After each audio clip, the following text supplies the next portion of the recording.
Please welcome on stage Eric Stranne. But what is your department? What do you do at the FIA? So basically, I work with all the esports and sim racing things that come across the FIA as a whole. So basically, everything that we do within the scope of sim racing, everything that has to do with video games, basically comes across my desk in one way or another, and that's quite a broad Big desk scope. by now. Yeah, it's a big desk, and there's a couple of slides to illustrate that as well. So yeah, it's quite a broad role, and it's growing day by day. Awesome to hear. Then I will leave you to your presentation. Perfect. There we go. Thank you very much. Good. And I do agree on the picture. That one looks a lot better than it was a good picture. So anyway, good morning. So my name is Eric Stranne. I work as the project manager for esports at the FIA. I've done that for almost 5 years now, so time really flies. Started in basically April of 2020, right in the middle of COVID when esports became all the norm. So yeah, like I said, basically everything that we do when it comes to esports and sim racing comes across my desk. So what I have for you here is just a quick overview of what it is that we do, what we have done, what I do today, and where we are trying to go. We actually made some really good developments just the last couple of weeks. So that's what I want to go through with you all today. To start off with, I think most people know of the FIA, but it's a little bit sometimes difficult to explain what it is we actually do. As a governing body of motorsport, we are here to make sure that all kinds of motorsport is not doing that, is safe, sustainable, and fair. That's kind of the key message of what we're trying to do.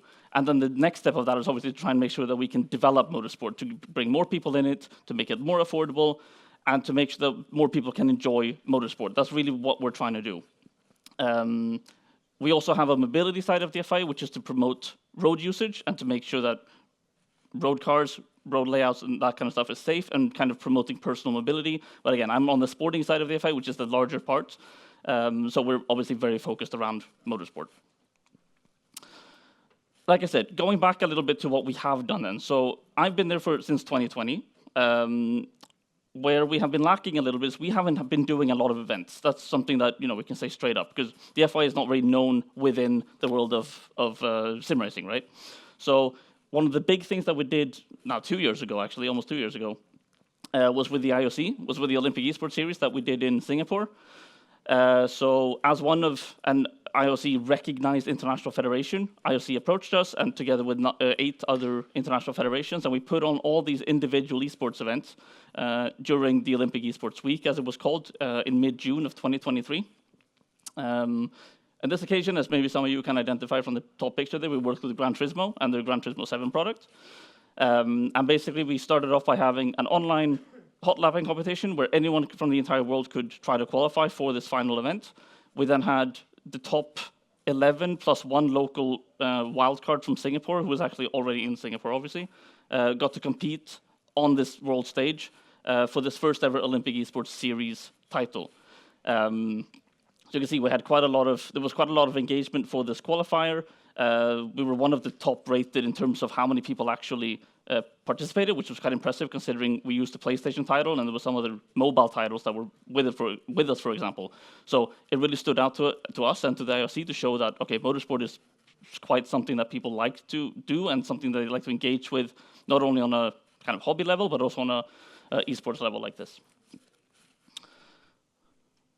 Just very recently, in October of last year, we had the FI Motorsport Games 2024, which we jokingly say is a little bit like the Olympics of motorsport. So basically what we do is we have, I think, about 28 different disciplines of motorsport participating all at the same time during one weekend in Valencia. So there was everything from GT cars, there was touring cars, Formula 4, we had rally, we had cross car, we had karting slalom, auto slalom, there was drifting. So there was literally almost everything you can come up with in terms of having actual racing events. And as part of these 28, we had 2 esports disciplines. So we had esports F4 on iRacing, and we had esports GT using a set of Corsa Competizione. And the structure of this competition is basically that all of our national member clubs, so we have 146 national motorsport federations all around the world, CNAF in the Netherlands, for example, they get to nominate who should represent their country. So they get to do their own nomination however they see fit. They then get to send these people to Valencia, or wherever the event is taking place. And then they get to compete against all these kind of national teams. So we're trying to build up this national spirit in terms of making sure that you can represent your country, compete against other national teams, and in the end, it's a medal kind of scoring competition, right? So the country with the most medals in the end wins the entire motorsport games, which in this case was Spain. So we had this amazing venue in Valencia in the Science and Arts Museum, which I can highly recommend you visit, actually, if you haven't seen it, where we built up this stage with 20 Fanatec simulators in the middle of the city almost. And we had, 3 days, full days of racing. I like the bottom picture that you have there, which is all the 114 individuals that we have, 109, individuals that we all put them on stage and took one picture. That was pretty cool to see. And they just raced against each other. And it was really cool because then you get to see people who know each other from online and they get to meet each other in person, maybe for the first time, and they get to actually engage, and you have people from all different continents and backgrounds sitting down and having lunch together. So that's something really cool about this event. And in the end, Brazil won both disciplines, which was really cool for them and good for them. It's a biannual event, so 2026 is the next one. We don't know where yet. There will be esports. I want to do more esports. So this is something that, for example, one of the main projects that I lead, doing this event every other year. On to the slightly boring part then. So as an international governing body, we are obviously, like I said, about the sporting fairness. So that means regulations. One of the main reasons why we haven't done a lot of events over the last couple of years since I started is because we haven't had a proper regulatory framework that works for sim racing. We have what's called the International Sporting Code, which is kind of our Bible for real-world racing and real-world motorsport, which works really well when you have real cars on a real track and you have real officials and you have all that kind of stuff in person. When you have virtual cars on a virtual circuit on a computer, it doesn't really work as well. So we kind of struggle to understand how can we do, approach that from a regulatory side and make sure we actually have a framework which works, right? So after a lot of blood, sweat, and tears, we were able to vote through this appendix to our International Sporting Code, which is dedicated specifically for esports. So this is something that was published on January 1st, and now means that we can actually have FI-sanctioned esports competitions that we have not had the chance to do in the past. So this is obviously a big step for us because it means that we're actually able to sanction competitions and use the FI logo, which you may have noticed is never part of any esports competition. So the next step, and that's basically one of my main things to be working on now in 2025, is that we want to take this appendix, which is all it is at the moment, it's an appendix to the International Sporting Code, and adapt it to its own sporting code so that we have one sporting code for traditional motorsport on real circuits or stages or whatever, and then we have the esports one. So we can kind of have a blank sheet of paper, and we can be as flexible as we want pretty much. So this is going to be very big, and hopefully we can have this done by the end of the year so that we can actually get to that point. And also then as a side note, as you can see, there's not a lot of other international federations that do this, so we're trying to really lead the way and show that this is something that can be done, and this is how you can do it if you want to approach sim racing in a serious way. So this is kind of a super duper high level view on how it is that we approach all these different kind of competitions. Obviously, the sim racing world is operating by itself at the moment. There's no real structure between all the different events, and that's where we see that we can come in and try to provide some structure for everything going on. So this is just a draft that we have at the moment, but we're trying to come up with these different levels. How do we want to structure all the different events? So everything, as you can see, all the way from the bottom, where you might have things like mobile games, you have much more accessible, you have, stuff like that, which is easy to get into. Today, we have these one-off events. We have the Motorsport Games, the Olympic Esports Series, and we have these regional events as well that we try and help and promote, but we don't really sanction directly. And then we're trying to see that hopefully now that we have this code, this year we can have proper regional events. We can work with people like Daniel before from Porsche, for example, to do OEM competitions together with the manufacturers. It should say regional FI competitions, not IA competitions, but okay.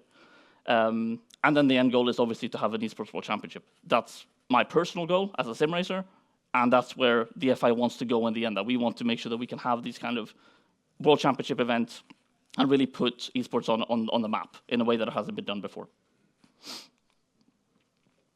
So the way that we approach is a little bit different from how we work today with the racing series that we actually sanction today. So today we have promoters, so whether that's Formula 1, Formula E, WRC or whatever, where we have the sporting, technical, and safety responsibility, and then we basically outsource a majority of the commercial rights to a third party. So they get to manage the merchandising, the broadcast, media deals, press, that kind of stuff. So we're trying to figure out a way that how can we actually approach sim racing in a slightly different way, where you don't need the same kind of infrastructure, you don't need a real track, you don't need cars, you don't need that kind of thing.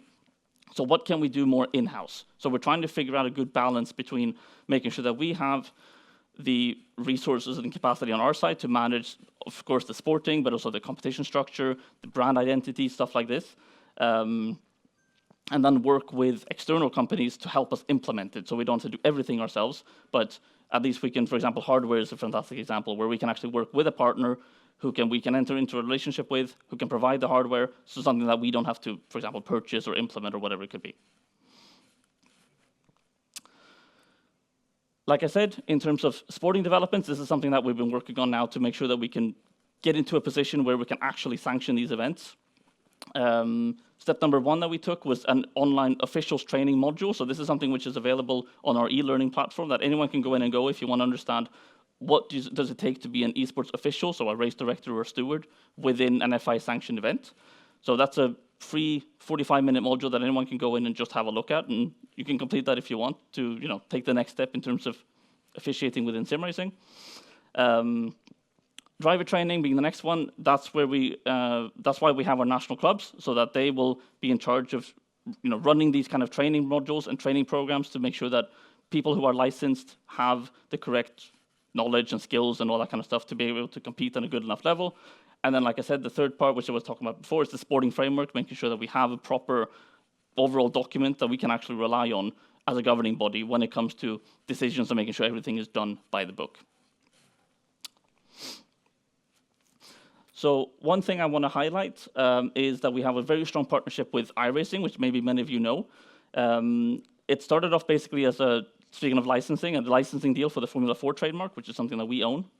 So we licensed that to iRacing, but in return, we, through iRacing, have received $60 million worth of iRacing codes that we then distribute to our national federations. So each of our 146 federations has thousands of codes that they can then distribute as they want. Normally, these codes are valued about $135 each. Some federations do it for free. Some of them do it for 10, 20 euros. So that's somewhere we can actually come in and actually make a difference and bring more people into motorsport through sim racing in this case. So like I said, 166,000 of these codes have already been distributed. So this is obviously quite a big thing in terms of getting more people into iRacing specifically, but then getting more people into the world of motorsport through our national federations, which is obviously quite important to us as a member-led federation. We have a couple of commercial partnerships. So for example, as you can see on the top left, we work with a Canadian company called D-Box, who, speaking of the question before about motion systems, that's exactly what they do. So they are exclusive supplier of haptics, so motion and all kinds of haptic systems that are kind of licensed by the FIA. We have a very strong partnership with a company called Next Level Racing, who design and manufacture and sell cockpits. So we have a couple of products in their lineup which are FI licensed, so you can see that little tag on the products and the packaging. And as you can probably tell, there is a blank spot up there, which is because just last night we just finalized to actually make this public right now, which is that we just signed an agreement with a company called Advanced Sim Racing, based in Canada. So they will now be our official supplier of professional sim racing installations. So they focus on turnkey solutions and maintenance of such simulators. So we have these three now that we're going to be working with in terms of supporting our events, supporting our corporate events, supporting our clubs, and really kind of building a good overall package that we can do and offer to not only the community, but also, again, to our member clubs, which is obviously quite important to us. So rounding off then, I won't go through everything in detail, obviously, because there's a lot of text, but this is kind of how we've developed over the last kind of 4 years is the way that we view this. So like I'm trying to convey now, is that we're trying to grow and develop from the bottom up. We're trying to put all the building blocks in place. There's a lot of building blocks that need to be put in place, especially for us to get involved on the sporting side. But we're trying to make sure that we can get to that point so that we can actually, at some point in the near future, already this year, and especially next year, that we can have these kind of FI-sanctioned events properly. So that, for example, at events like this, Andy, if you want to do something in the future, then we're happy to support. Exactly, this is so happy. So always. So that's kind of where we're trying to go. And rolling out more support, more commercial deals, more programs that we can help support the entire sim racing community, because, like I said in the beginning, I'm a sim racer. I like this stuff. I don't want to see it grow. So personally and with my work hat on, this is all that we're trying to work on at the moment. One final slide, which is questions. There's one over there.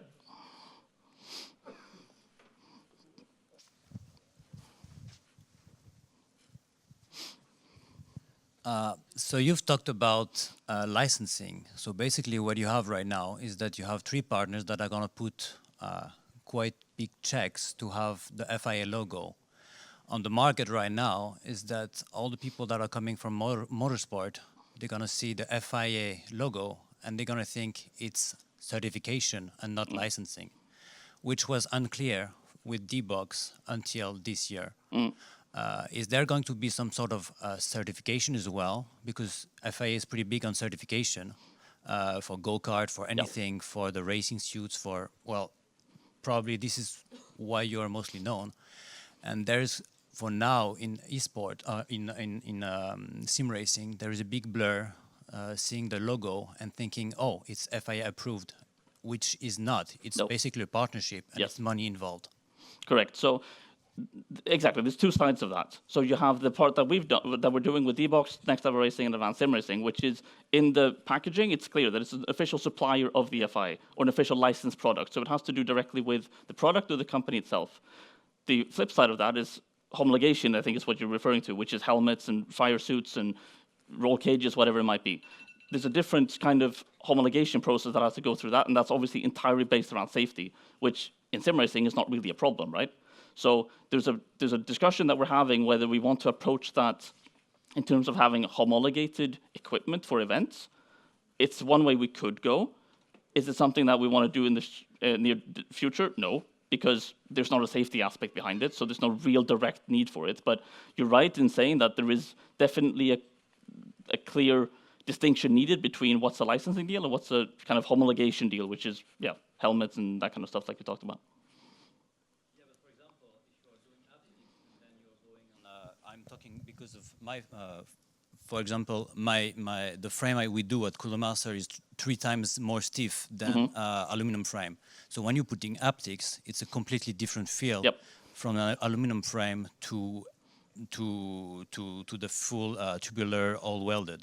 So is there some certification later that's going to happen for that, which is better and stuff like that? Which when I went into karting, I was looking for the certification for everything, even though I was an amateur at first and then grew into, I think the FIA logo really pushed me into buying the right products because I knew that everything had been tested. It's something we have on the table, yes. Is it something that we're definitely going to roll out? I don't know, because I don't know. We don't currently see that there's a direct need for it as such from a, again, sporting integrity side of things, because that's priority number 1. But is it something we're discussing? Absolutely. Because it's definitely, like you said, something that people think about and something we need to keep in the back of our minds. Yep. Good, I think that was it. Perfect. Oh, one more.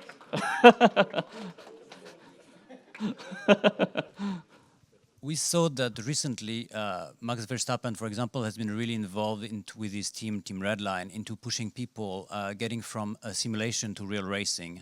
And I think the FIA is also want to put more eyeballs into motorsport.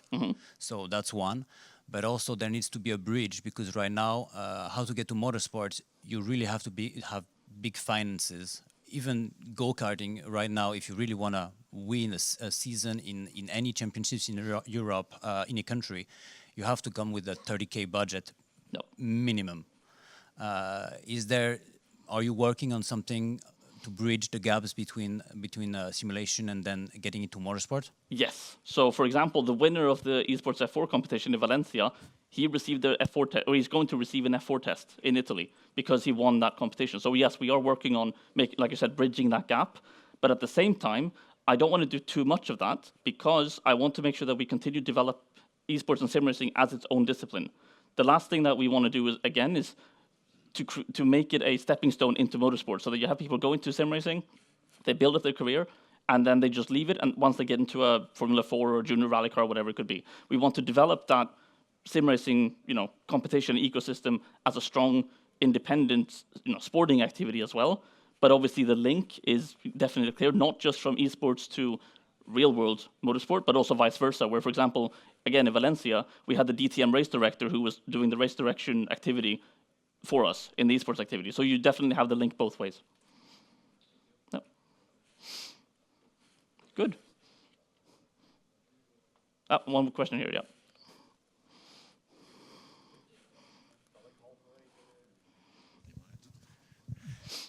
Why don't you want the leap from sim racing to real racing to make that gap smaller? Because for some people, they go into sim racing because karting or real racing is too expensive, and they transfer to sim racing to still compete. But their dream is still to compete at the highest level. So why not promote that leap from sim racing to real racing? Maybe I was unclear. It's not something that we're against. Let's put it that way. We still want to promote those kind of things with, for example, also FIA Rally Star, which is where we did esports selections to find the next World Rally Champion. So we're still pushing those kind of programs, absolutely. But for the time being, what we're trying to make sure is, first of all, we have a strong base for the sim racing side of it, so that, for example, when we do host a selection competition or talent detection event, we can make sure that that's fair, and then we know that who wins that it was done fairly, and they can then take a step next, the next step up to a go-kart or whatever it might be. So we're definitely still wanting to do that, but we want to make sure that we have the the fundamentals put in place first. Do I welcome you back now, Renee? I thought so. Yeah, I think so, right? No? Pursuit. You did a great job. Got a lot of questions. I have to say, I know we're not short on time because you heard the alarm. That was Diana. Super happy that she already got up and walked over here because it's quite hard without her. No, I was really pleased to hear that you guys are also looking into making esports its own sport. We both have been in for many years by now, and it was always like we're still an own sport. We shouldn't just be a stepping stone. You're right. We of course want to support that, and you're too late for that now. I already paid for my entire real racing career, but it's still its own thing, and I think it needs to be its own thing to make it bigger. Because just to maybe get that out there, with sim racing, the problem is always if we do an interview and that winner says, I'm just here because I didn't have enough money to actually go F4 racing, that doesn't sound great to an audience, to people watching it, right? To anyone else. And that's why I think it's important that sim racing is its own sport, where we have our own heroes. If they go to real racing, great. But you don't have to. I think that's important. Exactly. All right, thank you very much for joining. Thank you.